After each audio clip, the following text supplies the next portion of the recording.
I just wanted to sort of talk about the history of psychoanalysis, which it emerged from a very specific European middle-class context. How do you think that the history still shapes how psychoanalysis or psychotherapy feels available, or who feels entitled to it?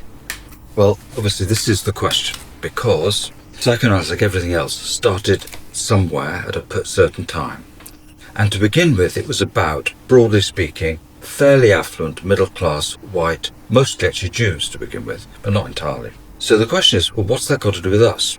Or the range of us, which is obviously enormous. And Freud's original patients were not a diverse group.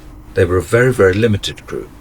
So what we've been left with is the question of, is any of this adaptable or usable in other cultures with other people at other times? And it is a real question, because the risk is the psychoanalytic trainings perpetuate the idea that we're still in Vienna at the turn of the century, and we're all pretty affluent, and obviously we're all white, and we've got problems about sexuality and work and so on and so forth. Well, things change, obviously, dramatically.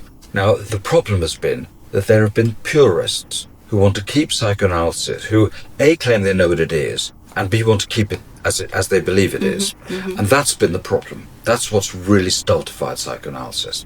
Whereas interesting psychoanalysis, to me, adapts to the cultures, religions, races, genders, etc. Because it's very obvious when you look back that psychoanalysis is misogynistic and racist.